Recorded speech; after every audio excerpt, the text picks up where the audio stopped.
Vamos concluir aquilo que nós estávamos trabalhando, que é a questão relativa ao mandado de segurança coletiva, agora analisando os dois artigos da Lei 12.016, né, de 2009, artigos 21 e 22. Né?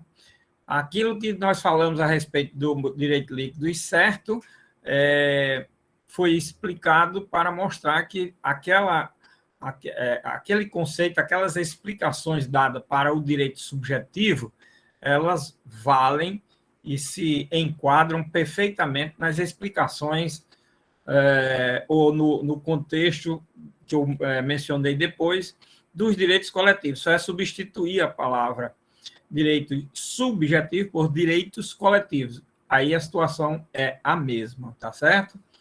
Muito bem. Agora, o mandado de segurança coletivo, na Lei 2016, no artigo 21, foi dito que, sobre ele, que ele pode ser impetrado por partido político com representação no Congresso Nacional, na defesa de seus interesses legítimos, tá? Relativos a seus integrantes ou à finalidade partidária. Então, o partido político tem legitimidade desde que seja com relação a interesses legítimos do partido, certo? Com relação aos seus integrantes, no que tange aos direitos subjetivos concernentes à questão partidária e à questão política do partido, ou a finalidade partidária, quer dizer, aquilo que o objeto do partido se propõe a defender, tá certo? Ainda, por organização sindical, entidade de classe ou associação legalmente constituída. Então, nós temos aqui aquelas três figuras que a gente vem vendo desde o Código do Consumidor, com relação aos direitos, lá para os direitos coletivos e estrito senso, com relação a grupo, categoria ou classe. Então, nós temos o sindicato, a entidade de classe, que são as ordens e os conselhos, e a associação legalmente constituída e em funcionamento há pelo menos um ano, em defesa de direitos líquidos e certos da totalidade ou de parte de seus membros ou associados, na forma dos seus estatutos e desde que pertinente às suas finalidades, dispensado, para tanto, autorização especial. Aqui nós temos uma situação que é idêntica àquela do mandado de injunção. Né? Primeiro, é uma associação, essa última parte aqui falada do artigo é toda referente à associação. Nós já sabemos que a entidade de classe representa todos os componentes da entidade de classe. O sindicato, a categoria, né? Já vimos isso bem explicado. E a associação, ela tem que estar constituída há um ano, né? E diga respeito a uma associação que tenha membros na defesa de questões concernentes aos seus filiados, aos seus integrantes, aos integrantes da associação. Direitos líquidos e certos. Esses direitos líquidos e certos, aí nós estamos aqui, os chamados direitos coletivos, é uma das espécies de direitos coletivos, tá certo? Ou de parte de seus membros ou associados, na forma dos seus estatutos. Então, depende do que a associação defende. Depende de duas coisas. Primeiro, dos componentes da associação. Só serão alcançados pelos efeitos do mandado de segurança, da decisão do mandado de segurança, quem estiver associado. Segundo, só será objeto do mandado de segurança aquela espécie de direito que esteja definido no estatuto dessa associação. Esse aqui é o detalhe. A mesma coisa se diz com relação ao sindicato e com relação à entidade de classe, certo? E seja pertinente às suas finalidades, as finalidades da associação. Dispensado, para tanto, autorização especial. Então, aquela autorização especial aqui volta-se a mais uma situação daquelas que eu já mencionei, que não ser necessário a autorização especial, que é aquela autorização individual que nós falamos lá do artigo 5º, inciso 21 da Constituição. essas situações em que o legislador exime essa autorização ou dispensa essa autorização, ela é perfeitamente possível e não está fora da hipótese de possibilidade como definido na lei, tá certo?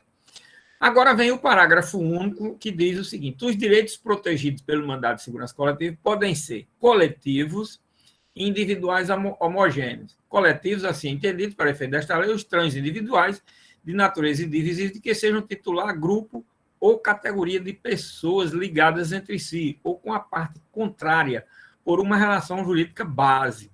E os individuais homogêneos, então nós temos aqui a mesma definição de direitos coletivos que está no artigo 81, parágrafo único do Código do Consumidor. E os individuais homogêneos, assim entendido para efeito desta lei, os decorrentes de uma origem comum.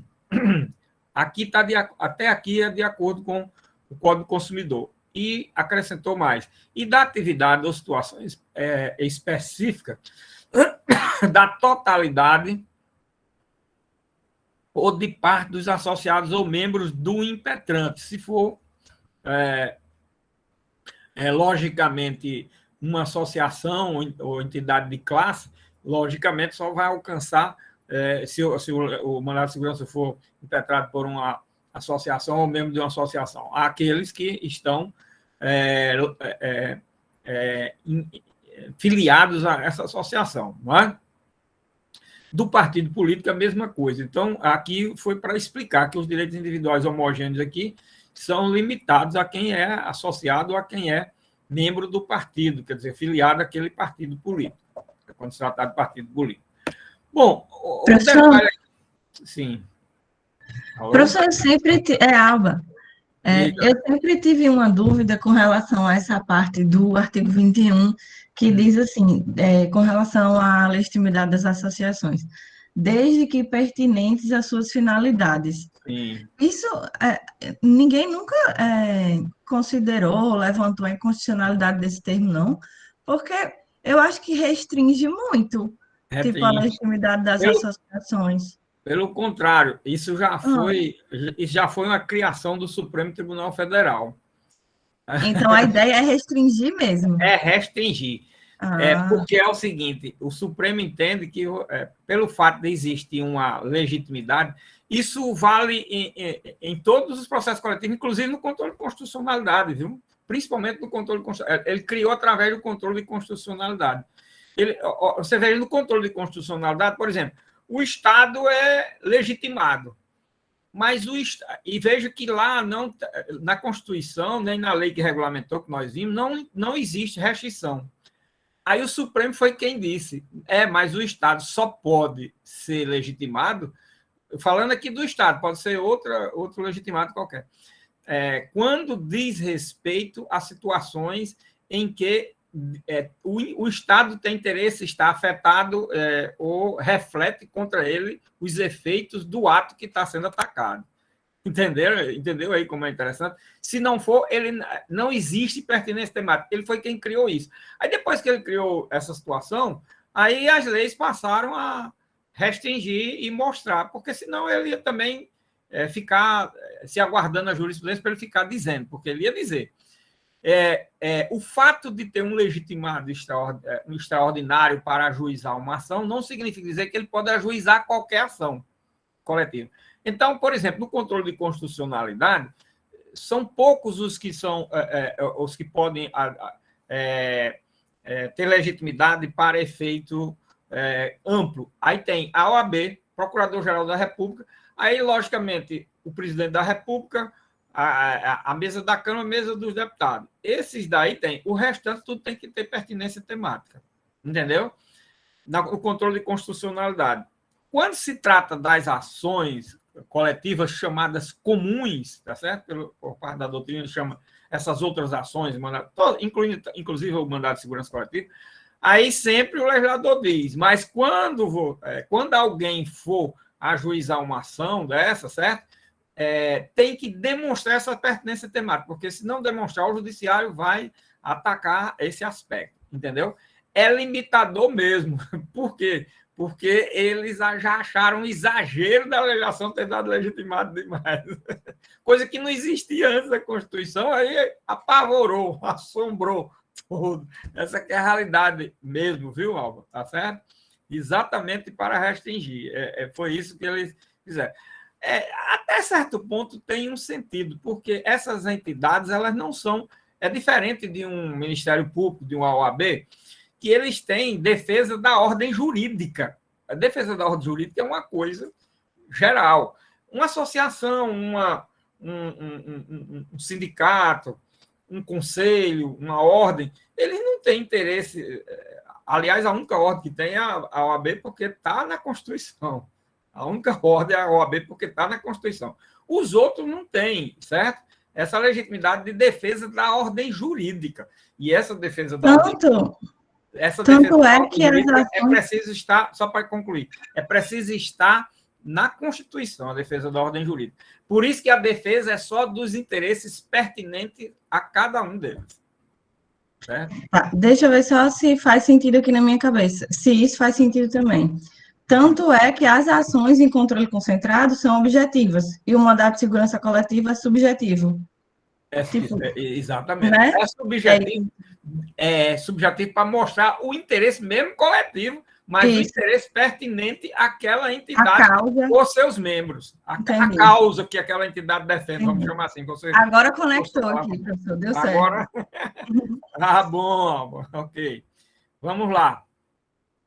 Bom, então, desse parágrafo único, eu ia falar exatamente de um detalhe aí que é interessante. O legislador excluiu assim, não colocou, o legislador ordinário não colocou os direitos difusos. Ora, aqui há o grande questionamento. O legislador quis excluir os direitos difusos do mandado de segurança coletivo, ou o legislador achou que... Porque o Supremo até hoje tem conhecido de centenas de mandados de segurança coletivo. Eu estou pensando que dificilmente tem um mandado de segurança coletivo no Supremo Tribunal Federal que não seja de direitos difusos. Para vocês terem uma ideia. Então, eu na realidade, imagino que ele... como se ele dissesse que não tem nada a ver, mas, olha, o Supremo já reconheceu, eu não vou botar aqui mais na lei. Que é a coisa mais sem sentido do mundo. Se o Supremo reconheceu, aí era que ele deveria colocar na lei. Mas não, excluiu não, silenciou, não é que excluiu. Então, como ele não excluiu, apenas silenciou no rol dos direitos difusos, tá certo?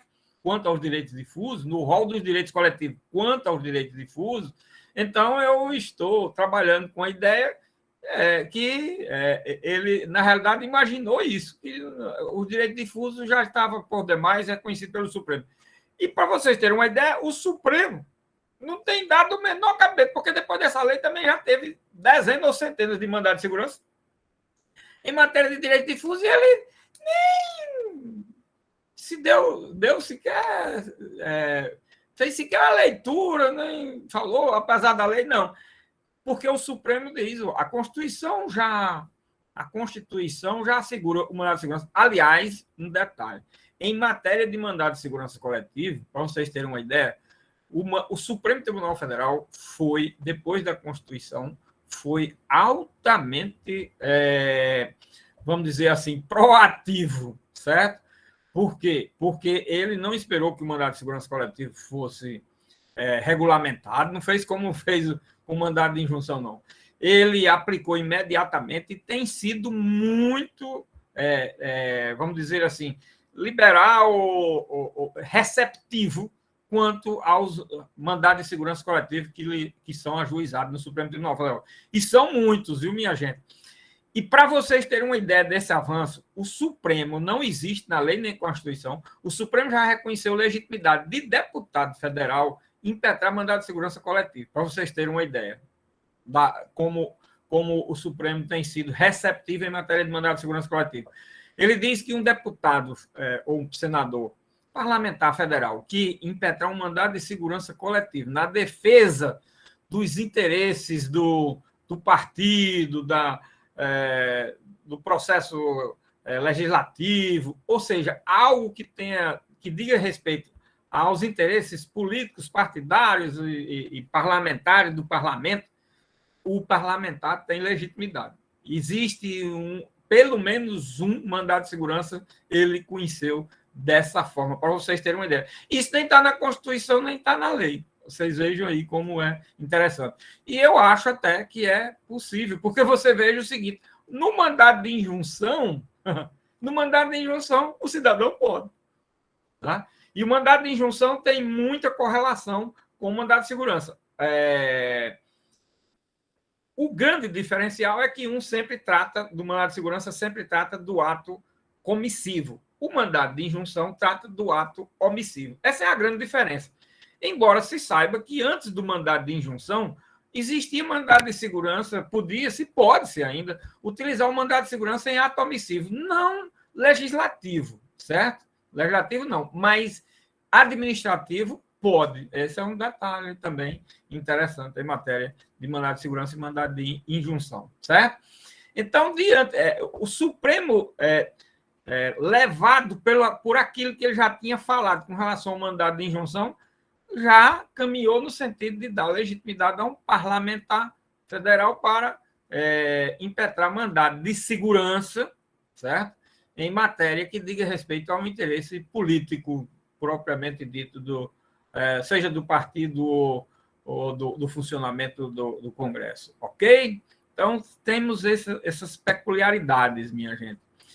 Bom, então nós temos esse defeito aí, olha, um dos defeitos desse parágrafo 1. Aí no artigo 22 tem, no mandado de segurança coletiva, a sentença fará conjugar limitado aumento aos membros do grupo categoria substituídos pelo impetrante. Aqui misturou grupo, categoria, classe, olha, você veja como esse legislador, ele não entendia, esse legislador é interessante, porque é o mesmo legislador do mandado de injunção, mas acontece um detalhe, é que quando eu digo esse legislador, é que esse relator e esse assessor do relator era uma pessoa totalmente ignorante sobre matéria de processo coletivo e de direitos coletivos. Pode olhar. Quando você vê o grave defeito do parágrafo 1 do artigo 21 e a leitura da cabeça desse artigo 22, é uma pessoa que não conhece nada, não tem domínio de nada. Aí ele diz, olha, no mandado de segurança coletiva, a sentença fará conjugar limitadamente aos membros do grupo ou categoria. E cadê a classe? Substituídos pelo impetrante. Ele tem acima a classe, aqui ele não tem, substituídos pelo impetrante. E aí, só dirige o mandado de segurança praticamente para efeito de mandado de segurança em matéria de direito individual homogêneo. Olha, de uma pobreza franciscana. Não inclui todos, nem grupo, categoria ou classe, não inclui toda a coletividade, nem inclui todos os titulares em matéria de direitos individuais homogêneos, vamos dizer assim. Quer dizer, é uma redação imprecisa, incompleta, incompreensível pelo texto da lei. Olha o que é uma redação mal feita, viu, minha gente?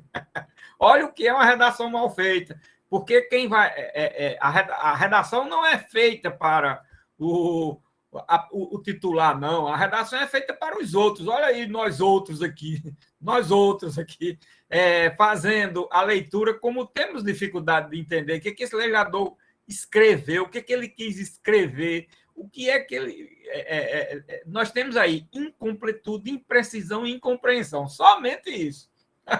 Incompletude, imprecisão e incompreensão, para vocês terem uma ideia como são as coisas. A cabeça do artigo ficou absolutamente sem sentido.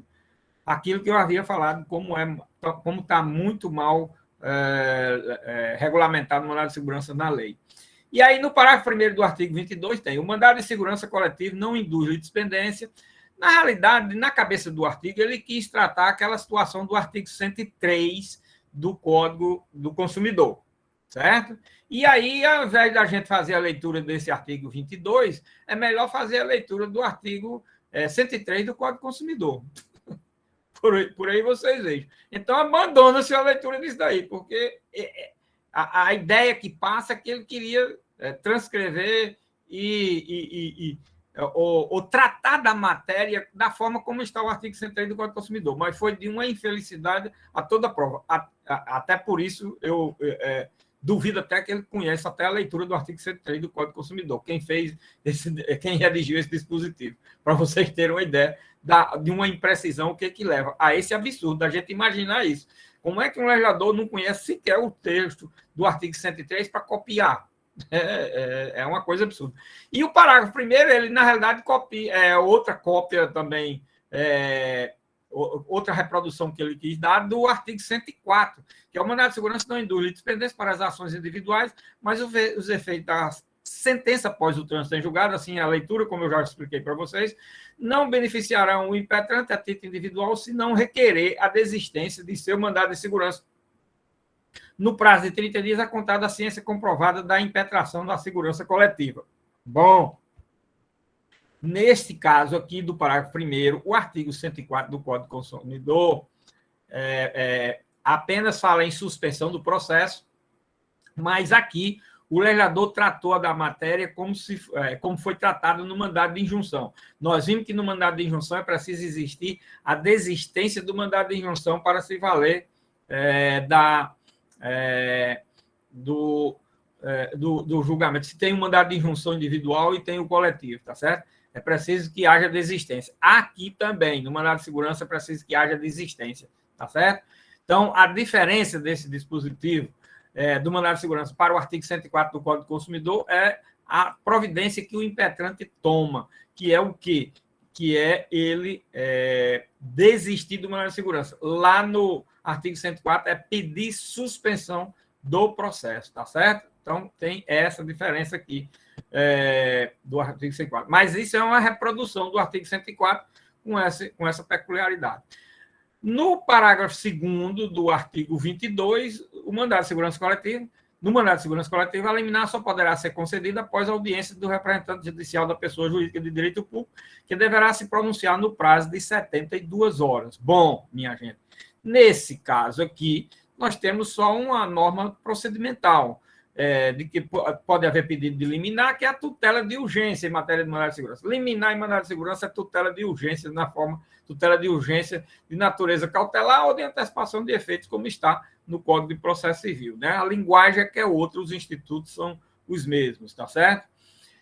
Bom, e vocês vejam aí, pronto, o legislador se cingiu a tratar o mandado de segurança coletivo, regulamentar, com esses dois artigos, com esses dois artigos, pobreza de artigos, de disciplinamento da matéria, e total e absoluta imprecisão, olha aí, imprecisão, não é? Divergência, incompreensão, imprecisão, incompreensão e total e absoluta incompletude, né? Incompletude também da matéria, da regulamentação da matéria pela lei. Então, ficou com essa pobreza exagerada de regulamentação e com esses defeitos. Aí nós temos que trabalhar o quê? Duas coisas. Primeiro, quanto aos institutos jurídicos que o mandado de segurança coletivo trata, logicamente tirando alguma circunstância peculiar que não deve deixar de ser atendida à lei, se trabalhar com os conceitos em outras leis, na própria Constituição, de determinados direitos. As espécies de direitos coletivos, por exemplo, mandado de segurança coletiva, toda espécie de direito coletivo, não é só de 2 direitos coletivos. Então, é um absurdo. A questão da coisa julgada, os efeitos da coisa julgada é melhor do artigo 103 do que o que está aí, certo? E vai por aí afora. A classificação dos direitos e os efeitos da sentença, é preciso que se trabalhe da forma como nós vimos aqui na teoria geral. E se vocês for e outra fonte de informação para atender isso que eu estou falando é a jurisprudência do Supremo em matéria de mandado de segurança coletiva. Pode ir para a jurisprudência do Supremo que vocês vão encontrar, primeiro, mandado de segurança coletiva contra direito difuso. Ora, na hora que um partido político ingressa com mandado de segurança porque não foi atendido um devido processo legislativo, por exemplo, não foi atendido um devido processo legislativo, e um partido político ingressa com um mandado de segurança coletivo. Que espécie de direito é esse? Ora, um devido processo legislativo é direito de quem? É direito de grupo, categoria, classe? É direito individual homogêneo? De jeito nenhum. O direito a um devido processo legal é um direito difuso. E você pega 100 mandados de segurança no Supremo Tribunal Federal, 90 é dessa matéria. Então, vejam aí como o legislador foi infeliz, como o legislador esse legislador aí não entendia nada, ele não sabe nada de processo coletivo. Essa, infelizmente, é a realidade. E aí a gente resolve com o estudo da ordem jurídica, e aí foi importante aquela visão que eu dei da teoria de um processo coletivo, e a visão da jurisprudência do Supremo Tribunal Federal para adicionar algumas faltas e falhas que tem no sistema nessa parte. Ok? Essa que é o que eu posso dizer de mandado de segurança coletivo. Muito bem. Olha, aqui eu trouxe um roteiro aqui, estou passando apenas indicando para vocês um roteiro sobre as ações coletivas eleitorais. Eu vou só falar aqui. E esse roteiro, Bruno, você ainda está por aí? Esse roteiro hoje, nós tivemos um problema com o Henrique e Bruno e Tanaga, eles estavam ocupados em outra coisa, mas chegou, salvou a pátria aí para a gente. Temos esse roteiro sobre as ações coletivas em matéria eleitoral, está lá no site, né, profbarros.adv.br, tá certo? E que vai ser passado aqui depois para... Se não puder ser agora, vai ser passado, mas quem quiser acessar aí o site, pode acessar, né?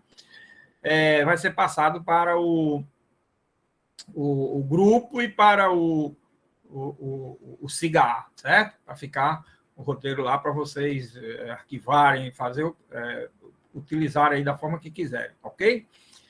Muito bem. Esse ações coletivas eleitorais, professor? Exatamente. Vou botar o link aqui. Pois é. Isso é o seguinte, vocês só vão ouvir falar disso por mim.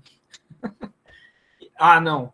Se vocês pegaram o livro de um dos autores que está lá na bibliografia, como é o nome dele, meu Deus do céu, A Sagra de Almeida. Se vocês pegaram o livro de A Sagra de Almeida, eu acho que é um doutrinador também que fala que essas ações em matéria eleitoral são ações coletivas. E eu adotei essa posição dele porque, na realidade, nós estamos diante de ações que têm as mesmas características do processo coletivo. Então, são 3 ações aí. A ação de impugnação de registro de candidatura, que é chamada de ação na doutrina e na jurisprudência, mas a lei chama só de impugnação de registro de candidatura, e na imprensa também a gente só vê isso. Segundo, a ação de investigação judicial eleitoral. Essa primeira é a AIRC, a segunda é a AIGE, a ação de impugnação ação de investigação judicial eleitoral, e a terceira, que é a ação de impugnação do mandato eletivo, AIME, certo? Bom, o que é que eu vou só dizer aqui? Por que é que eu coloquei essas ações que são praticamente 90% das ações em matéria eleitoral, né? No eleitoral, se trabalha 90% de toda a máquina eleitoral trabalha com essas 3 ações. Essa é a realidade. O restante, 10%, é para mandar um eventual mandado de segurança, outras representações de diferentes matérias, etc. 90% da máquina eleitoral é movida por essas 3 ações, para vocês terem uma ideia. Bom, aí todo o roteiro, eu vou deixar o roteiro, como eu falei aí, estou indicando a fonte e colocar ainda mais para vocês, e dizer o seguinte, por que é que eu coloco essas 3 ações, tratar as 3 de uma vez? Coloco como processo coletivo. Primeiro, porque a legitimidade dessas ações, tá certo? A legitimidade dessas ações é uma legitimidade arrolada, indicada pelo legislador. Quem são os legitimados? Ministério Público, partido político, com representação, partido político, Ministério Público, partido político, certo? Aí partido político de qualquer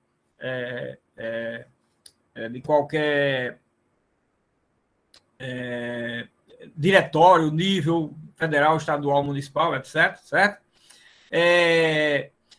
As coligações partidárias, nos casos que havia ou nos casos que vão ocorrer, e, logicamente, que se vier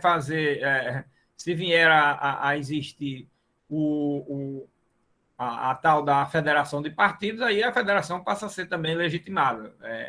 É uma questão de alguma vir a ser criada, a discussão é muito grande. O Ministério Público e o próprio candidato, os candidatos também são legitimados. Então, vejam, é uma legitimação que resulta de quê? De indicação da lei. Não é uma legitimação ordinária, porque nenhum desses legitimados são titulares do direito material posto, discutido no âmbito eleitoral. Nenhum deles são. Você diz, mas o candidato, professor, ele está defendendo a candidatura dele. Não, ninguém tem direito à candidatura, não. A candidatura é um direito da sociedade. Tanto é que a sociedade dá determinadas características e peculiaridades para você ser. Se você preencher aqueles requisitos, você pode ser um candidato. Mas você não tem nada. Não existe essa história de direito. Eu tenho direito a ser candidato. Se você se encaixar dentro daqueles requisitos, você tem direito a ser candidato.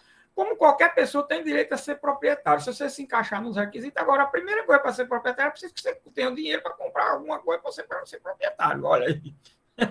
Aí, se você não tem, você proprietário, mas o direito me assegura. Me assegura o quê? O direito assegura você, com determinados requisitos, ser proprietário. A mesma coisa com relação à candidatura. E a candidatura não pertence ao candidato. Mesmo depois de eleito, primeiro, pela legislação, é do partido. Segundo, por ser do partido, é porque é da sociedade, entendeu? E para ele continuar como eleito, ele ainda tem que ter legitimidade no mandato, porque ele pode vir a perder o mandato por diversas circunstâncias e peculiaridades. Então, vejam, termina mesmo nos casos em que a legitimidade é do candidato, mesmo assim ele não está defendendo um direito dele, não. Ou, na pior das hipóteses, está defendendo dele e da coletividade, como é no caso da ação popular. Nesses casos em que há o cidadão como legitimado, é porque o cidadão está defendendo, logicamente, o seu direito de cidadania e como titular desse direito de cidadania, você está usufruindo dele, mas, na realidade, é em benefício de toda a coletividade. Essa que é a realidade, tá certo? Então, o primeiro ponto é com relação à legitimidade. O segundo ponto é com relação à questão do objeto dessas ações. O objeto dessas ações, aí no roteiro, vocês olhando, tem bem direito. Eu coloco a legitimidade, coloco os prazos, coloco a instrução processual, coloco o objeto, coloco os efeitos da sentença de cada um. É uma matéria. O roteiro dita tudo que eu já falo para vocês aqui. Por isso que eu estou só passando aqui para dar uma informação de como é que vocês veem. Aí o objeto dessas ações, todos eles, é direito difuso. São direitos o quê? Direitos políticos, direitos políticos na forma prevista na Constituição, certo, minha gente? Os direitos políticos regulados e disciplinados na Constituição Federal, certo? É a questão da inelegibilidade, elegibilidade, é a questão da desincompatibilização, o abuso do poder econômico, o abuso do poder político, o abuso do poder dos meios de comunicação social, mais ainda, o abuso das propagandas políticas, o abuso no que diz respeito à captação ilícita de voto, a questão da captação de recursos de forma ilícita, a forma de gasto dos recursos de forma ilícita, tudo isso é objeto dessas ações. Ora, objeto dessas ações nessa amplitude, certo? O mandato eletivo, a ação de impugnação do mandato eletivo, a própria cassação do mandato eletivo, tudo isso diz respeito a um direito que difuso. Ora, se o direito é difuso, essa ação, por mais que ela seja de matéria eleitoral, que ninguém na justiça eleitoral fale nunca sobre se ela é coletiva ou não, isso pouco interessa, pouco tá dizendo que por essa circunstância ela não tem natureza coletiva. A prática do foro se trabalha, às vezes, quantos juízes... quantos não? Pergunte a 90% dos juízes eleitorais que já trabalharam no Brasil todinho, na vida inteira, e pergunta a todos que estão lá e os que vão chegar nesses próximos 100 anos se esses processos são coletivos. Eles vão dizer, eu nunca ouvi falar nisso. E eles trabalham nele todo dia. E são formados em direito. Bom, espero que só se for formado já depois que tem a matéria na faculdade, foi estudante da Universidade Federal do Rio Grande do Norte, aí pode ser que ele diga, rapaz, é o seguinte, eu estudei essa matéria na faculdade dizendo que era, aqui eu nunca ouvi falar. Mas na faculdade. Ou ele é um estudioso da matéria e diz, e tem um autor que defende isso. Agora, aqui você nunca vai ouvir falar que é um processo coletivo. Por isso, não vai tirar a natureza do processo coletivo, não, minha gente. Nem vai mudar o objeto das ações, não. O objeto das ações é direito difuso, ele pode estar onde tiver, e pode você não dizer nunca que é, mas é. A realidade é essa. É preciso que a gente esteja atento para essas peculiaridades. Né? Essas peculiaridades são muito interessantes para a gente não, às vezes, não se embevecer nas coisas e achar que não, isso não existe, não. Quem foi que falou essa maluquice? Tem um maluco aí que diz. Tem um maluco aí que ensina desse jeito. Um pobre coitado. Isso aqui, pergunta aí a esse povo que trabalha aqui há 30 anos, se já ouviu falar nisso? É verdade, nunca ouviu falar, não. Fazer de quê? Eu tenho nada a ver com ninguém ignorante há 30 anos. Fazer o quê? Tem essas coisas, né? A pessoa morre ignorante, quanto mais passar 20, 30, 40, 50 anos ignorante sobre uma coisa, basta. Bom, minha gente, aí é isso que eu quero deixar essa ideia, apenas para que você ajude vocês. Professor, o que é que isso vai me ajudar? Bom, vai ajudar muito na prática você saber que tipo de processo você está trabalhando. Isso facilita você trabalhar com aquele processo. Segundo, se você for escrever, trabalhar sobre o assunto, numa pesquisa, disso, daquilo, aquilo outro, você também facilita bastante você trabalhar sob essa perspectiva, certo? E você não vai ficar naquela discussão de se tratar de um direito subjetivo, disso, daquilo, aquilo outro, objeto dessas demandas. Não, aí você vai ter facilidade de trabalhar a natureza desse direito. Que direito é esse que é protegido por uma ação de impugnação de mandato eletivo? Que direito é esse que está sendo investigado através de uma ação eleitoral judicial? Fica muito mais fácil você caminhar sob essa perspectiva, que você vai ver que é um direito que nunca vai se encaixar como um direito subjetivo.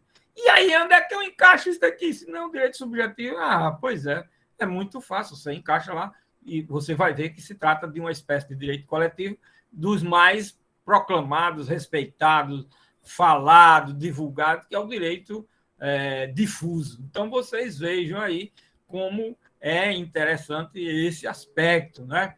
Então, para se estudar, para se compreender, para se ter o domínio, para se fazer uma defesa, para se trabalhar as peças, um argumento que você, às vezes, deve utilizar como forma de convencer, de definir, de explicar aquele direito, aquela situação, tudo isso é elemento altamente relevante, entendeu? Tudo isso são elementos altamente relevantes que levam a você ter uma ideia. Eu vou dizer uma coisa a vocês. Eu mesmo via isso. Eu trabalhei no eleitoral, na época que eu trabalhei no eleitoral, olha, como juiz de tribunal também. Eu não tinha essa visão que eu tenho hoje. embora como na época eu já fui para o eleitoral na década de 90, a primeira vez, na década de 90, fui em 88 ainda, nem fui na década de 90, ainda fui, eu fui depois da, 88 não, em 89, eu fui depois da Constituição e já se começava a falar nos direitos coletivos, começava-se a falar, a primeira vez que eu fui. Quando eu fui já noutra vez, foi em 2004, a minha visão era já muito diferente, eu já tinha estudado, já tinha... era muito diferente. Então, eu tinha uma facilidade muito maior de compreender as coisas, o direito, a discussão no processo, que se dava em qual nível, de que direito se estava defendendo. Porque, para o povo, o mandato é da pessoa, é do parlamentar. Para o leigo, o mandato não é do povo. Para o leigo, o mandato não é do povo. Para o leigo, o mandato é do parlamentar. Então, ele imagina que é um direito dele. Não, ele é um instrumento apenas e tão somente de trabalhar em benefício da coletividade. Bom, se faz em benefício dele é outra coisa. Mas eu estou ensinando aqui a parte do direito, como é a ordem jurídica nessa parte, certo? Então, vejam como isso é interessante. Ver sobre essa perspectiva é muito diferente do que ver sobre a perspectiva do interesse pessoal.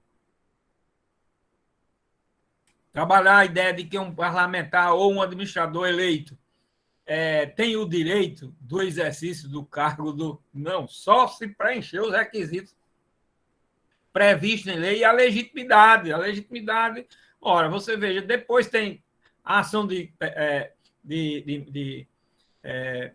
impugnação do mandato eletivo, ele mesmo eleito, olha aí. Você tem uma ação de improbidade administrativa, você tem uma ação penal, uma série de coisas que pode fazer você,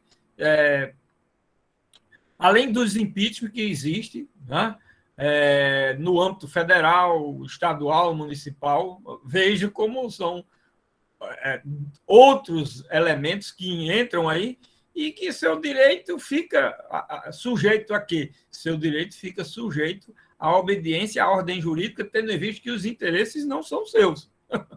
Está vendo? A diferença é essa. É bom porque até educa a questão da cidadania. Saber que direito ele está protegendo lá. Está protegendo o direito dele, não. Pode até ele ter uma fração, como é a questão do cidadão, né? A questão do cidadão na ação popular. A gente trabalhou muito isso, a questão do cidadão na ação popular, e vendo sempre a questão do interesse e dos efeitos da coisa, da sentença após o trânsito em julgado, e a questão do recurso, e a questão da execução pela própria entidade de direito público. Repare quanta coisa aqui. Por quê? Porque não é nem do cidadão só, nem é da pessoa jurídica da entidade de direito público. A Universidade Federal do Rio Grande do Norte, por exemplo, é uma entidade de direito público, é uma pessoa jurídica, mas ela tem interesses da universidade como pessoa jurídica a defender, mas o objetivo dela lá não é defender interesses da universidade como pessoa jurídica dos seus bens. É importante isso. O interesse lá, ela defendeu os interesses da coletividade, não é uma autarquia para composta através de um grupo de pessoas, como é uma sociedade comercial, visando interesses de lucros, disso, daquilo outro. Não, elas vão trabalhar para outros interesses e em benefício de toda a coletividade. Esse aqui é o detalhe. Isso aos poucos vai chegando, né? Vocês vejam, hoje, por exemplo, uma pessoa, a Universidade Federal do Rio Grande do Norte. Como é a Universidade Federal do Rio Grande do Norte, deveria ser para ensinar somente a pessoas do Rio Grande do Norte. É assim? Não, toda a coletividade. Então, pode vir o quê? Pode vir qualquer pessoa de qualquer outro estado do Brasil fazer o vestibular aqui, vai estudar na Universidade Federal do Rio Grande do Norte, como o outro vai daqui para São Paulo, para o Rio de Janeiro, Belo Horizonte, Campina Grande, Paraíba, sei lá, para qualquer canto. Campina Grande, eu estou falando assim, porque Campina Grande, às vezes, quer ser também um Estado, é assim como Mossoró quer ser logo um país, né? Então, Campina Grande e Mossoró querem logo ser um país, não querem ser nem Estado. Aliás, agora a confusão realmente diz que o Seridó querendo criar um país, a disputa está entre as capitais de Caicó, Secaicó ou Currais Novas. Tem essas coisas também.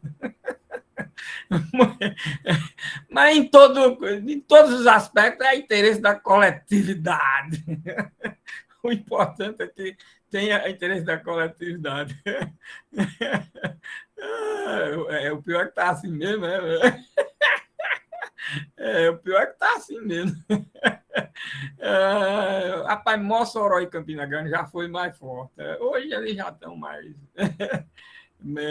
Menos, mas Mossoró e Campina Grande eram, nossa, a disputa de Campina Grande com João Pessoa e Mossoró com Natal, nossa senhora, há 30, 40, 50 anos atrás era uma coisa meio exagerada, certo? Mas Campina Grande com João Pessoa ainda é bem acirrado, os dois lá são mais acirrados hoje do que Mossoró com Natal, né? Ou seja, Natal se convenceu que Mossoró é bem maior mesmo, então não precisa mais dessa disputa toda. Bom, minha gente, então é isso. O interesse é da coletividade. Isso é muito importante. Isso é um diferencial muito relevante e que é preciso cada dia a gente maturar isso, porque nossa concepção ainda é muito arraigada aos valores de confusão entre o público e o privado, né? Nós temos ainda muito isso. Nos interiores, se você chegar para uma pessoa daquela e dizer que uma ambulância daquela é do povo, eles arriscam até você apanhar, porque eles acham que é do prefeito. O carro da prefeitura, esse aqui não é nunca da prefeitura, nem eles acham que é da prefeitura ou do prefeito, da prefeitura ou do prefeito. São duas pessoas, uma física e outra jurídica, que não são dono de nada. É do povo, mas se você disser uma coisa dessa, não entra na cabeça deles. Não entra na cabeça deles. Né? Então, vamos ver que se a gente mesmo, a gente que é do direito, vai trabalhando essa ideia, né? Porque nós somos também formadores de opinião, né? Temos que trabalhar isso também na condição de formadores de opinião. Muito bem, minha gente, eu deixo aí o roteiro com todos os indicativos de cada situação. Os efeitos da sentença são erga omnes aí, todos eles, porque é direitos difusos, se os direitos são difusos, os efeitos da sentença vão ser todos eles erga omnes, certo? Tem o objeto de cada uma dessas ações, aí vocês vão ver, é o quê? Olha, eu falei aqui já vários, o abuso de poder econômico, o abuso de poder político, captação ilícita de voto, corrupção eleitoral. Corrupção eleitoral é interessante. Quando vocês ouvirem falar em corrupção eleitoral é porque é uma expressão que está, acho que no artigo 299, 298 do Código Eleitoral, que é o crime eleitoral de corrupção eleitoral, que na lei das eleições, a lei 9.504, está no artigo 41A, como captação ilícita de voto. Captação ilícita de voto e corrupção eleitoral é a mesma coisa, apenas no âmbito civil da Lei 9.504, certo? Do artigo 41A, denomina-se lá de captação ilícita de voto. Agora, lá no artigo 299 do Código Eleitoral, que trata a disciplina, um capítulo sobre os crimes eleitorais, aí lá esse artigo ele trata a mesma matéria que está no 41A como corrupção eleitoral, tá certo? Corrupção eleitoral é aquela compra de voto através do batizado, do casamento, da aliança do noivado, das telhas para ajeitar a casa, do fogão, da geladeira, das cadeiras, de uma mesa de centro, aquele negócio do interior, tudo que tem que ter, né? E nessa período de eleição, quando chega o período de eleição, tem que cada um resolver com seus candidatos. Essa é que é a realidade. Bom, a gente diz o interior, mas vai aqui na redondeza da capital também, que você vai ver a mesma coisa. É essa situação. E nós estamos aí no campo dos direitos da coletividade, ok? Bom, minha gente, uma terceira ideia que aqui eu vou distribuir para vocês depois, vou só falar alguma coisa hoje, é a lei 12.846, né? Essa lei 12.846, eu vou deixar para vocês a parte das aulas, vou informar depois aos monitores, para distribuir as aulas da lei 12.846. Elas vão ser assíncronas, certo? Aí vocês vão ficar com as aulas assíncronas para vocês assistirem aí quando quiserem, tá certo? Que é a questão da responsabilidade. Essa lei, na realidade, ela é conhecida como a lei de responsabilidade das empresas contra atos ilícitos do poder público, contra atos ilícitos com o poder público, certo? Essa lei 12.846, de 1º de agosto de 2013, ela só entrou em vigor no começo de 2014, então ela tem ainda aí 7 anos, vai fazer 8 anos, na realidade, de vigência e eficácia, tá certo? De vigência, não, de eficácia, ela tem uns 8 anos de eficácia. Apesar de ser de 2013, ela não tem ainda 9 anos, não. Ela tem só uns 8 anos de eficácia. Ela adquiriu eficácia por volta de janeiro, final de janeiro, começo de fevereiro, por aí assim, de 2014. Não é? Pois bem, essa lei, ela guarda uma certa característica de simetria com a ação de improbidade administrativa. Tanto é que agora, com a reforma da lei de improbidade administrativa, nós vimos que muitos dispositivos da lei de improbidade se referem, né, a essa lei 12.846, inclusive dizendo que a pessoa jurídica lá que seja incluída numa ação de improbidade, que esteja respondendo ou venha responder a um processo, ou que mesmo não responda, mas que o fato esteja definido como da lei 12.846, ela não será incluída na lei de improbidade administrativa, no processo administrativo, no processo de improbidade, no processo da ação de improbidade, tá certo? Ela será processada de acordo com essa lei. Uma providência altamente salutar, porque antes existia um silêncio do legislador sobre essa matéria e, logicamente, muita gente pensava ou imaginava que podia responder a uma e outra. Não responde. Isso é uma coisa correta, porque se o mesmo fato está sendo possível de ser sancionado por uma lei dirigida às pessoas jurídicas, como é que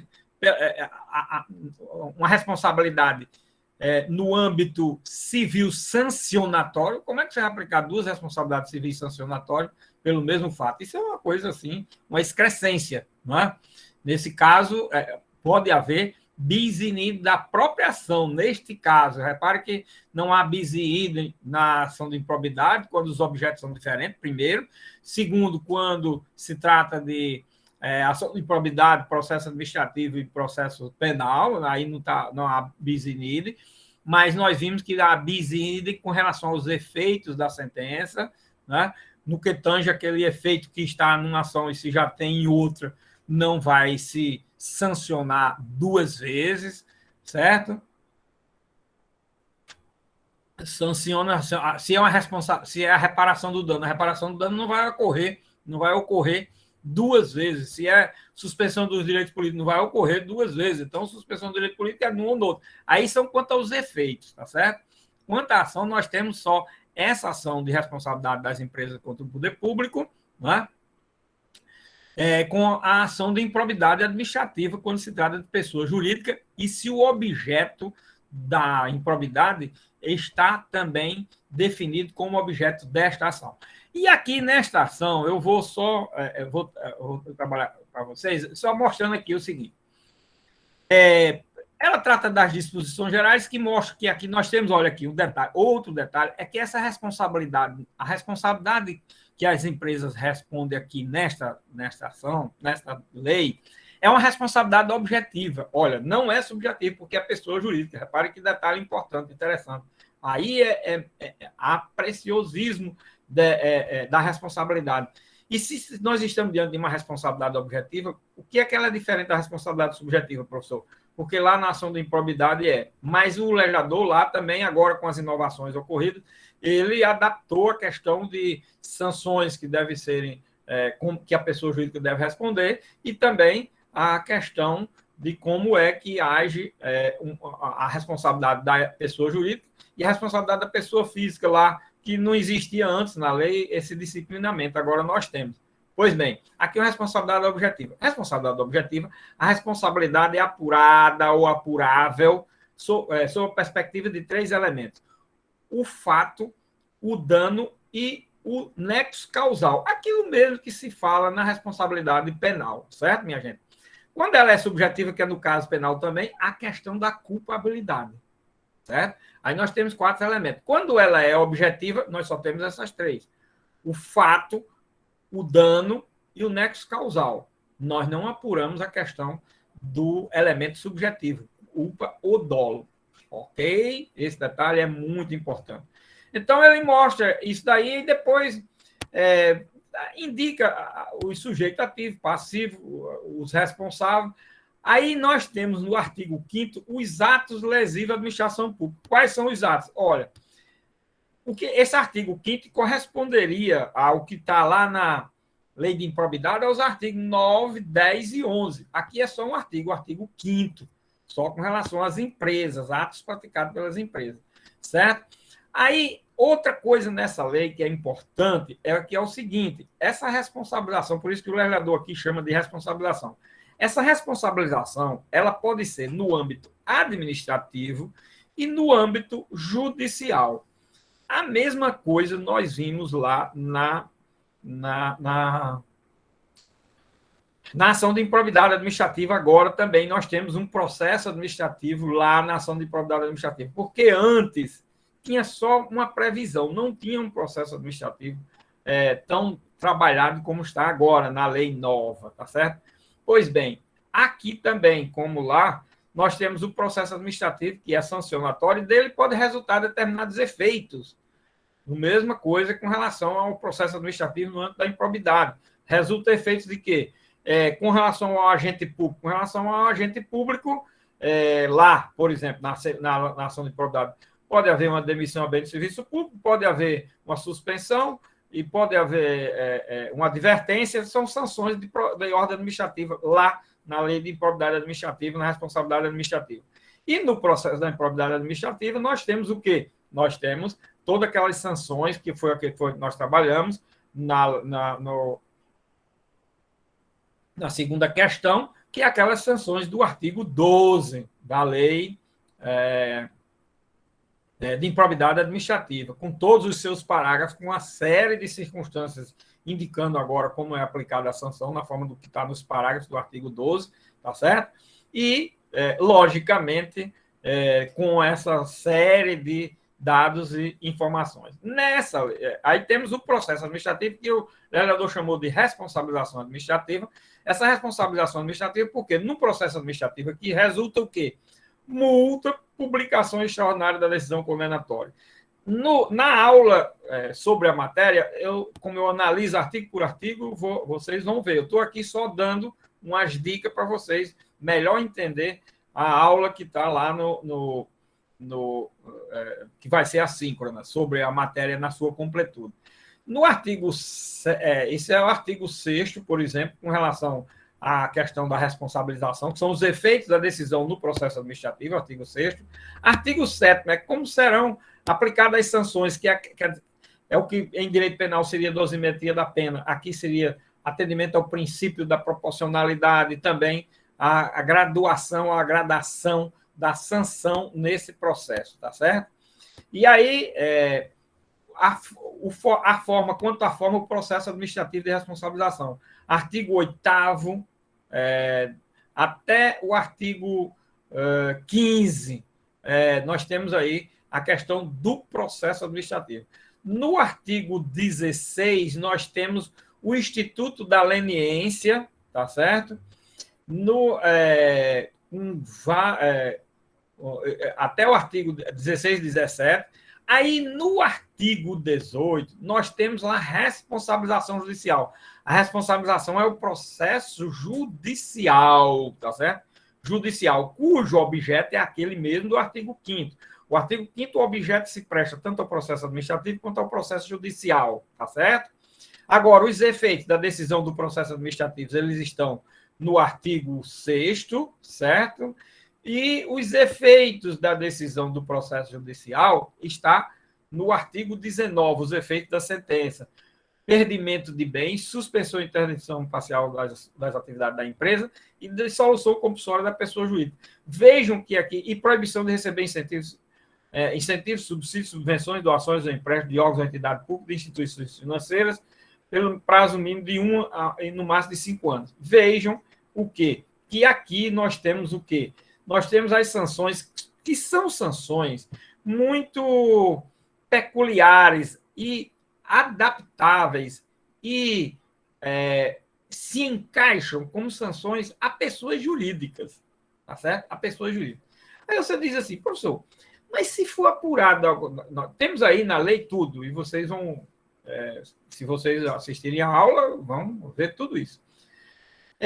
Se tiver também responsabilidade de pessoas físicas, se tiver responsabilidade de pessoas físicas, elas vão ser apuradas e sancionadas na forma das responsabilidades subjetivas. Que responsabilidades subjetivas são essas? Primeiro, no processo administrativo, se tiver havido, se vier a ocorrer.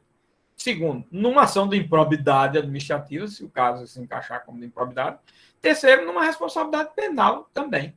Tá certo?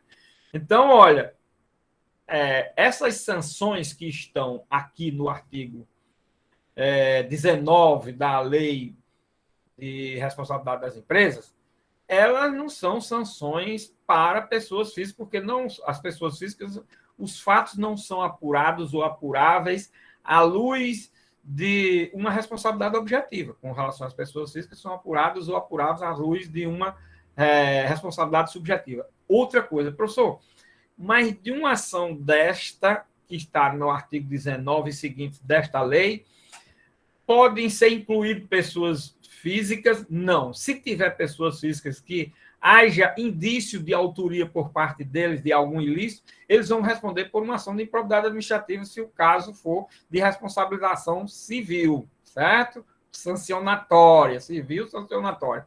E se for a pessoa jurídica, é na forma desta ação prevista no artigo 19. Olha aí como são as coisas. Tudo bem delimitado, bem sistematizado, tá certo?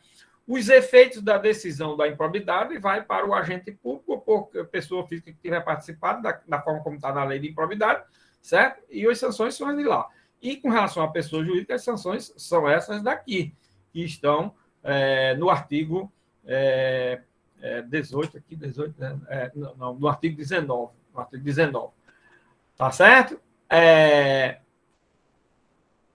No artigo esse artigo 18, como é a responsabilização judicial da ação judicial que eu falei, eu disse. Aí o artigo diz assim, veja, ele diz, na esfera administrativa, a responsabilização da pessoa jurídica não afasta a possibilidade de sua responsabilização na esfera judicial. Ou seja, se o fato ensejar a possibilidade de, além de ir a um processo administrativo, for um processo judicial, aí será apurado judicialmente. Será processada e será ajuizada a ação na forma dos artigos 18 e seguinte. Aí, 19, nós temos os efeitos da sentença, não é isso? Até o artigo 21, mostrando a questão da proporcionalidade, que já tem no artigo 7º, uma série de fatores. Aí vem as disposições finais, apenas com relação, que são os artigos 22 e seguintes, com relação à questão de bancos de dados, de uma série de outros elementos que existem com relação a essa responsabilidade, cadastro das empresas, uma série de fatores aí administrativos, na realidade, dos artigos 22 e seguintes. Bom, eu quero deixar aqui, com relação a esta ação que vocês vão receber as aulas, vocês vão ter acesso às aulas assíncronas, deve ser 2 aulas, eu acredito, sobre essa matéria, sobre essa lei, tá certo? É muito material, muita coisa a falar. Eu quero só deixar aqui os informes, né, quanto ao aspecto importante dessa lei. E agora eles adquiriram um status mais bem definidos por força da lei nova, ou da lei nova que alterou consideravelmente a ação de improbidade administrativa, né? Esses dois aspectos são muito importantes. Esses dois aspectos com relação a essas duas ações são muito importantes. Outro detalhe, a responsabilidade aqui é objetiva, eu quero chamar a atenção disso. A responsabilidade lá é subjetiva, tá certo? Uma empresa que tenha praticado atos que estão no artigo 5º desta lei, ela não responde pela lei de improbidade administrativa, ela vai responder pelos atos que estão nesta lei. Se os atos for considerados de improbidade lá, é só com relação às pessoas físicas. A pessoa jurídica responde aqui. Esse é um detalhe que também está na lei nova lá. Outro dado.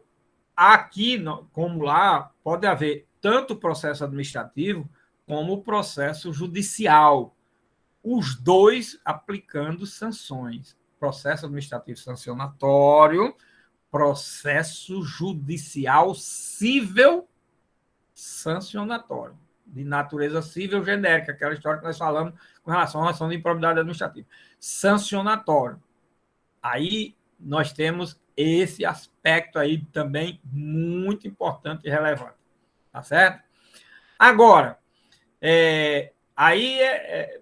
nós vimos aí, vocês estão vendo aí no artigo 6º, os efeitos da decisão do processo administrativo é um. Os efeitos da decisão no processo judicial dessa lei é outro. São dois processos distintos, com efeitos distintos. Agora, se por acaso coincidir de ter uma sanção aplicada de forma repetitiva num processo penal, por exemplo, a mesma coisa acontece com relação à questão do bis in idem, com relação aos efeitos da decisão judicial ou administrativa com um processo penal, por exemplo. Tá certo? Ou processo administrativo com um processo judicial. Ou processo judicial ou administrativo com o processo penal. A mesma coisa que se falou, que se fala e que trata hoje a ação de improbidade administrativa. Esses aspectos eu queria deixar bem acentuado. Agora, nós temos nessa lei dois institutos jurídicos que eu explico na aula também, aqui vou só fazer referência, né? Que são dois institutos jurídicos que é o que mais se fala hoje, né? É o famoso compliance, olha o famoso compliance. Compliance é chamado no Brasil de integridade, o Instituto da Integridade, que ele está regulamentado por um decreto. A integridade é só vocês botarem aí no Google da vida, regulamento da lei de responsabilidade, ou botar aí processo de integridade, alguma coisa assim, que vocês vão ver o decreto regulamentador dessa lei nesse campo, que é o compliance. O compliance é uma expressão, vocês sabem que é uma expressão inglesa, que significa em concordância, de acordo com a ordem jurídica. Quer dizer, a empresa, o atuar, os atos de atuação de uma empresa tem que ser dentro de cada país. Isso é uma lei universal aí que veio com a questão da globalização, tá certo? Essa lei é de 2013, mas ela, na realidade, ela é discutida com relação a como foi a improbidade aí por volta do início da década de 90, já existia no mundo e se cobrou muito. Se cobrava bastante essas leis, e principalmente essa lei de responsabilidade das empresas. E, logicamente, os lobbies funcionando aí muito favorável, ela só veio a ser regulamentada agora, essa matéria, em 2013. Ela era para ter sido regulamentada como foi a lei de improbidade no primeiro momento, em 92. Mas não, em 92 não existia tanta coisa. Ela era para ter sido regulamentada ali entre 95 e 2000. Por quê? Porque foi um momento da chamada integração do Brasil ao modelo de globalização, vamos chamar assim, que foi chamado também de liberalismo, um bocado de coisa aí. Bom, e que para ver essa integração da globalização, os países sempre exigem que haja reciprocidade nas ordens jurídicas, né, para poder todos terem mais ou menos os mesmos parâmetros de ordem jurídica para os negócios serem sancionados e realizados de acordo com a ordem jurídica mais ou menos simétricas, né? Essa que é a realidade. Essa lei de improbidade era muito exigida para ser adaptada, exatamente alterada, para poder adaptar exatamente a esse modelo e fazer essa sistematização que ela fez com relação a essa ação de responsabilidade. Também, depois da ação de responsabilidade, foi preciso trabalhar, isso era cobrado também nesse aspecto, porque como a ação de improbidade tinha sido regulamentada em 92, então ela tinha muita incompatibilidade com essa lei que é de 2013, ficou silente, muita coisa que só veio ser tratada agora, muita dela contando.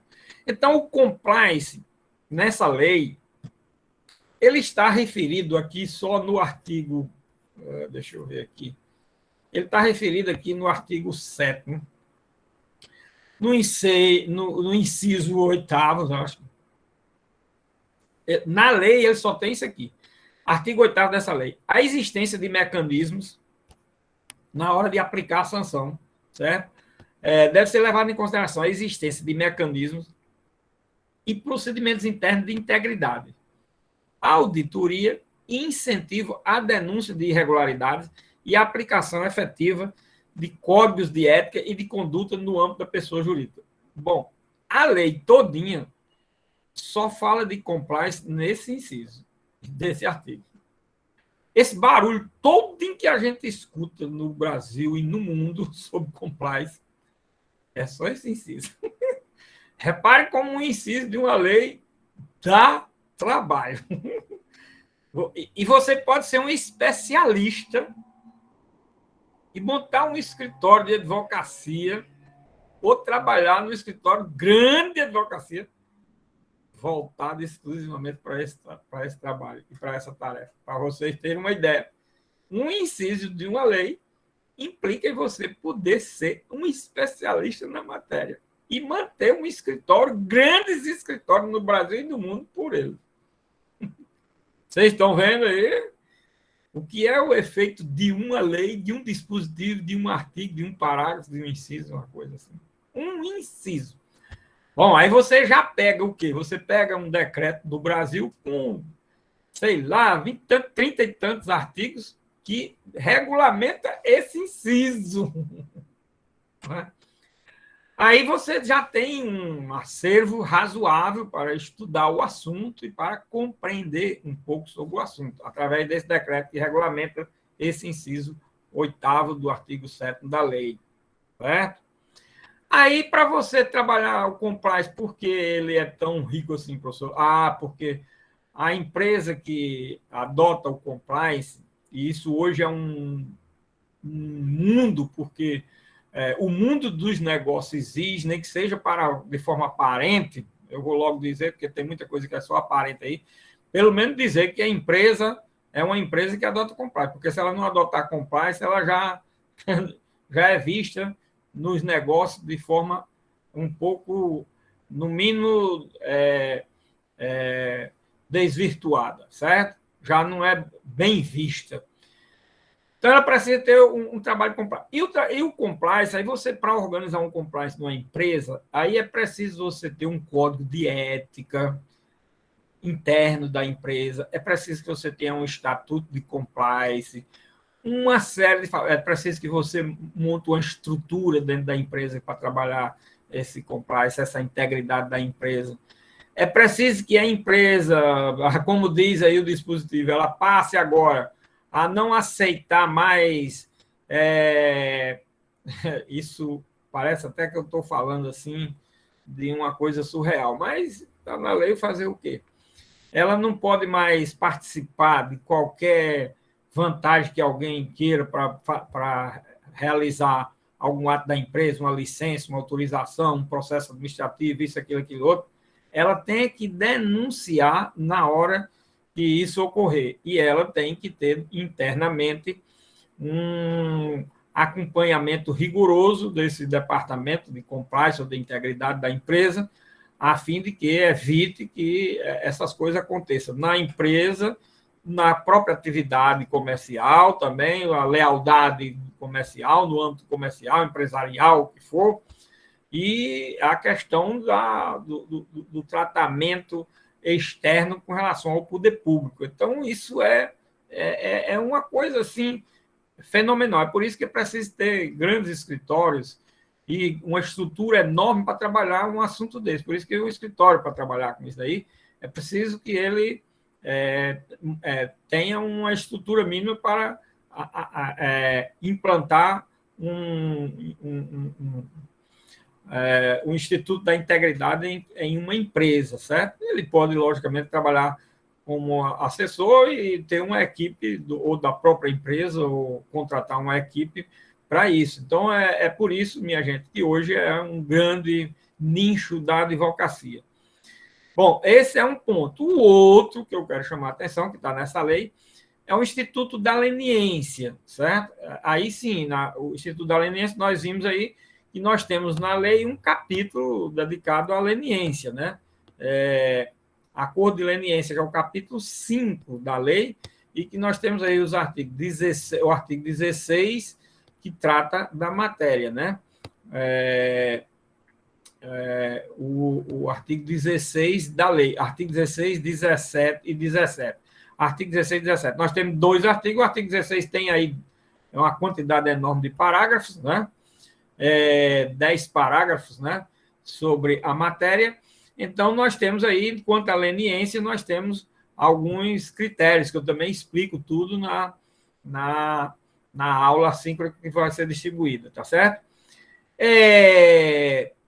E é um instituto, e é muito falado, né, o Instituto da Leniência, porque foi o Instituto da Leniência trazido para o sistema jurídico brasileiro de forma a guardar simetria com o Instituto da Delação Premiada do processo penal, do direito penal, tá certo?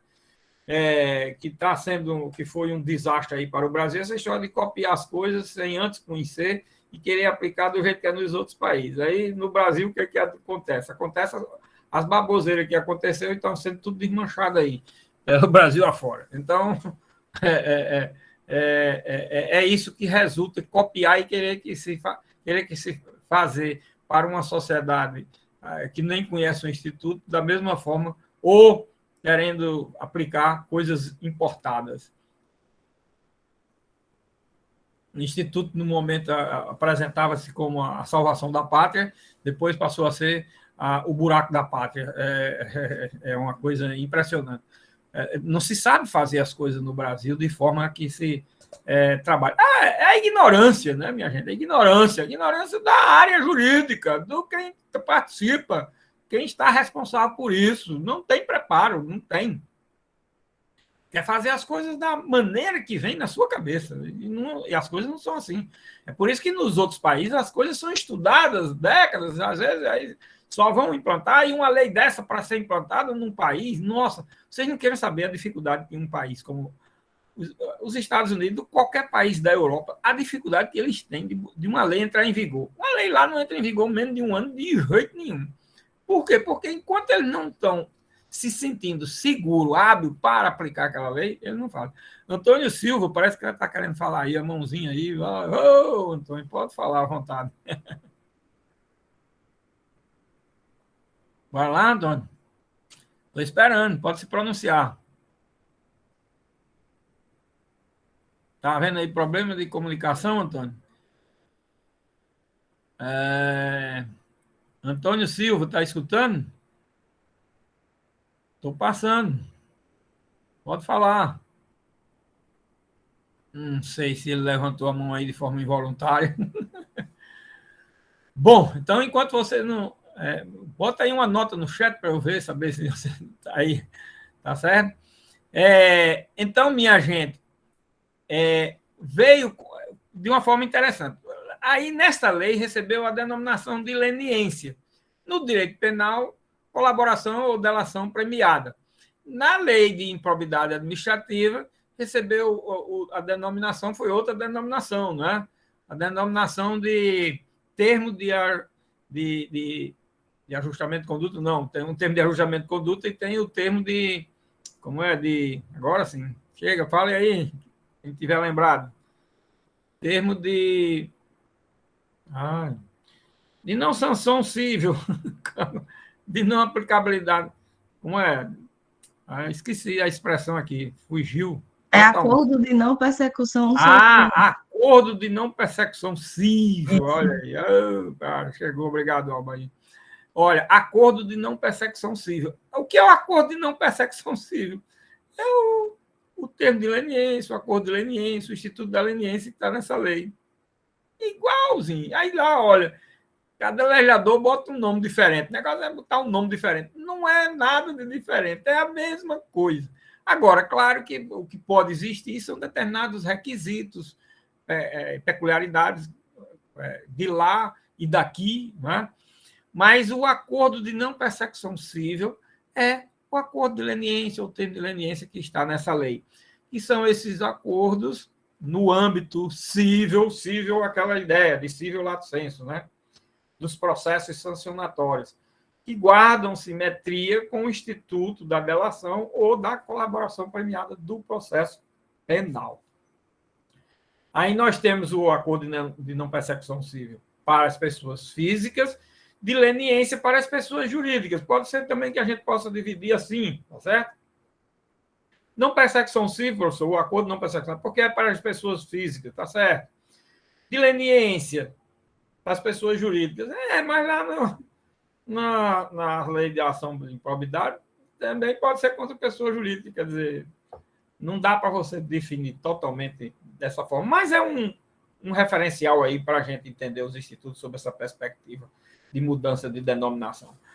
Bom, pessoal, aqui com isso eu passo a trabalhar para informar para vocês que a gente viu aí o programa todo, tá certo? Com essas pressas, mas o material está aí, se vocês querem estudar, porque é aquilo que eu disse, eu só passo. E olha que esse roteiro de matéria eleitoral, ele está muito detalhado, entendeu? Muito detalhado.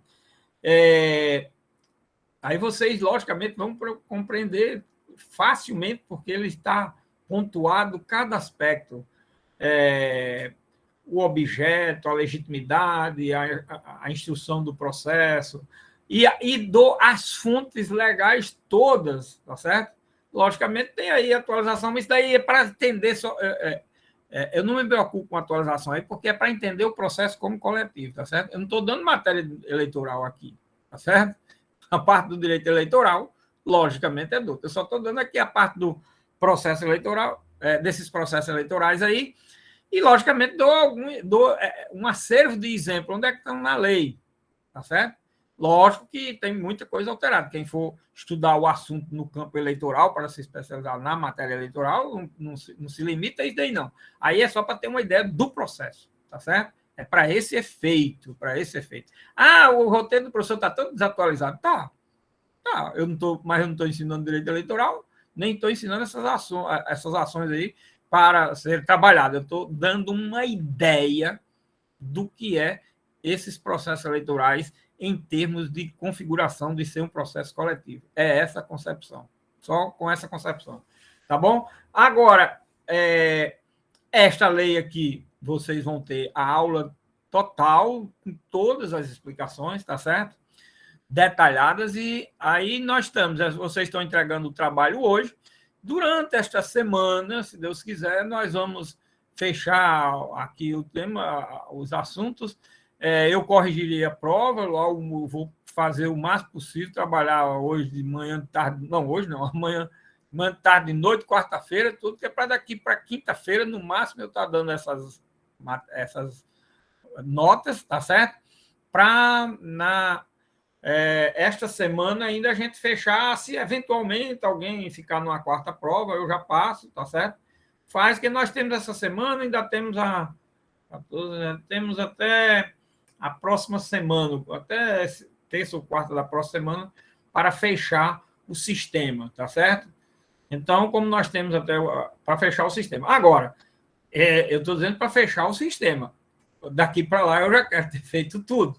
Corrigido, e se alguém ficou em quarta prova, eu também imediatamente corrijo, já vai para o sistema e a gente fecha no dia normal de fechamento, que é lá para o dia, depois do dia 20, certo? Do dia 21, 2, 3, 4, 25 por aí é o fechamento definitivo, por aí assim. Aí já está tudo consagrado, sagrado e consagrado, tá bom? Então, são essas os dados no nível de graduação, tá certo? Aquilo que eu falei, repito aqui, a graduação é para dar só habilitação, dar 2 habilitações, uma habilitação para você agora fazer concursos, ser o bacharel em Direito, fazer concurso, e a outra, se inscrever numa ordem, depois de passar no concurso também, primeiro fazer concurso. E a outra, que é a primeira, é para você estudar. A habilitação é para estudar. Aqui o que se passa são técnicas para se estudar o assunto, porque não dá para aprender o assunto aqui, não. De jeito nenhum, com essa carga horária que a gente tem. Eu faço um esforço sobre-humano para dar o máximo de matéria, de informações, para poder vocês terem esse volume de informações. E aí, hoje, vocês ficam com esse volume de informações, na realidade, não é só passar. Vocês ficam, quem quiser, tem aí as fontes de se valerem das aulas. Nossa, meu Deus do céu, isso é um prêmio que, na época de faculdade minha, não existia. Hoje você tem todas essas vantagens, né? Mas como a gente tem muita vantagem, a gente nem dá muito valor. As coisas são muito fáceis, muito tranquilas. E eu espero o quê de vocês? Espero que vocês tenham total e absoluto sucesso nas carreiras de vocês, sejam altamente contemplados com o máximo possível de alcance dos objetivos de cada um de vocês. Vocês todos são muito inteligentes, capazes de ser o que quiser. Não esqueça, cada um é o que quiser, o que você quiser. Se você quiser ser deputado, senador, governador, prefeito, vereador, vai ser. Se quiser ser desembargador, ministro, juiz, procurador, promotor, o que você quiser, você vai ser. O que você quiser. Mas não é só dizer, eu quero. Aí pega esse deita e fica esperando que chegue. Ah, não. Não vai ter isso, não. Passar em concurso é a coisa mais simples do mundo. Precisa estudar. Muitos requisitos são um só. Estudar muito e não parar de estudar. Não é um só, aliás, são 3. Estudar muito. 2. Não parar de estudar. 3. E se for um profissional, pelo amor de Deus, também não para de estudar, não. Não pense que passou num concurso e já está sendo o dono de toda a verdade e de saber de tudo. Não está, não. Sabe já bastante se estudar muito. Mas a vida inteira a gente passa aprendendo, viu? Essa aqui é a realidade. E espero que um dia a gente se encontre por aí. Vocês sempre me digam que foram meus alunos no período da pandemia, para eu saber. E espero que, se Deus quiser, que a próxima turma, pelo amor de Deus, seja presencial, nem que seja de máscara. A gente também vai terminar não sabendo quem é, mas pelo menos está se vendo. Ah, meu Deus, momento histórico fantástico para a maturidade do ser humano, para ver como a vida Você pensa que eu vejo esses momentos da vida da humanidade, que esse momento que nós estamos passando, se você olhar 2000 anos, basta olhar 2000 anos atrás, que é uma insignificância, você sabe que ocorreu muito essas coisas de forma muito pior, né? Sem os recursos, sem as técnicas, sem nada de hoje. Hoje se tem e se nega do mesmo jeito como era de 2000 anos atrás. O homem mudou em quê? Em nada. O homem é o mesmo homem da caverna. E se você for a 5 mil, 10 mil, 15, 20 mil anos, é igual. igualzinho, não mudou nada. Ele apenas veste uma roupa agora, é tão imbecil o homem de hoje, que ele veste uma roupa que, olha, ainda tem, você paga mais caro, ainda faz a propaganda do que você comprou. Olha como o homem de hoje é imbecil. Você paga caríssimo e vai andar fazendo a propaganda da roupa que você comprou caríssima. Repare que nível nós chegamos e ninguém enxerga isso. Isso é o supra-sumo de que o homem não saiu da caverna. E, coitado, ele não avança em nada. Se o homem fosse alguma coisa que tivesse capacidade, ele não vestia uma roupa comprando caríssima e fazia propaganda dela. Como é que você quer que eu faça propaganda de sua roupa? Aí você vai... aí não, a vaidade não, mas você vai... olha o imbecil como é. Mas você vai mostrar para o povo que você está usando uma roupa de qualidade. Aí você é enganado por isso, que é um papangu ainda, não saiu da caverna, é um besta.